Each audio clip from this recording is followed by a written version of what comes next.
Fast games, quick money. Good times, unless your night out It knocks me out. becomes a nightmare. I was flat on my face. The ABC 15 investigators show what can happen if you're injured or have property damaged at Indian casinos, where tribes hold all the cards. They can say or do whatever they want. When I was walking through the grass, Sharon Nesbitt fell in a hole in a grassy area of the Fort McDowell Casino parking lot. my left foot went right in the hole. It broke 3 bones. Sharon says she lost job opportunities because of the injury and had no money coming in. Just by the skin of my teeth, I was able to keep this place. She kept her home but lost property, has unpaid medical bills, because she says the casino's insurance denied her claim. Fort McDowell says the matter was investigated. It was determined the casino was not at fault. I felt like I had no way out. Her next step, Fort McDowell Tribal Court. Sharon says she relied on this authorized list of court representatives and hired 2 of them. She says both missed a crucial lawsuit filing date. The attorneys deny that. A Fort McDowell spokesman calls it just a referral list that they allow any attorney in good standing with their state bar.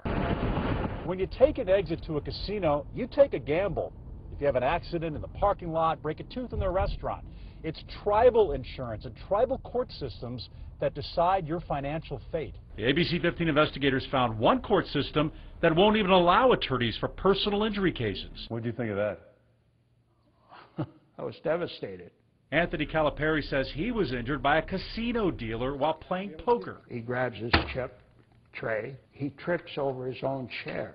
So he swings it, and he happened to hit me on the upper side of my head and knocks me out off the chair. It happened at Casino, Arizona near Scottsdale. It's run by the Salt River Pima Maricopa Indian Tribe, which also owns Talking Stick Resort Casino just down the road.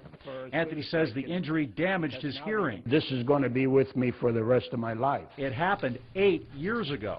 And ever since, he's been fighting in tribal court to get his bills paid. So how close are you now to getting your case heard?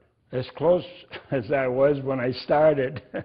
Since Salt River doesn't allow attorneys in civil court, Anthony had to choose from a limited list of advocates okayed by the tribe. 2 of them are dead already. 4 of them are out of state. The ABC 15 investigators took the latest advocate list, called them repeatedly, finding disconnected numbers, advocates unwilling to take on the tribe.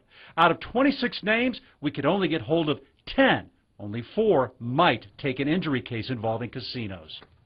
One of them is Richard Perry. Potential claimants cannot go through a yellow page phone book. Perry wants more advocates on the list. He's been dealing with tribal courts for 22 years. I honestly don't have a basis for saying that my clients are treated unfairly. But he and other advocates tell us injury claims higher than $5,000 are routinely rejected, and appointed judges might have reason to side with the tribe. A judgment may come down based on a judge's concern about keeping his or her employment position. In a statement, the Salt River Pima Maricopa Indian community says advocates must pass a background check, that judges are elected and appointed as in America, and that attorneys can practice in some instances. They call it an American court. Anthony sees it differently and asked for any help he could get. I tried senators. I tried the state justice. It went nowhere. He could find no watchdog for tribal courts. Anthony says that's something you need to think about. Because accidents do happen. Salt River says that Anthony threatened staff and would only say that his case was dismissed. Has this happened to you? Go to abc15.com/investigators and let us know, and you'll find right there what you should do if you're injured on tribal land. I'm investigator Joe Ducey, ABC 15 News.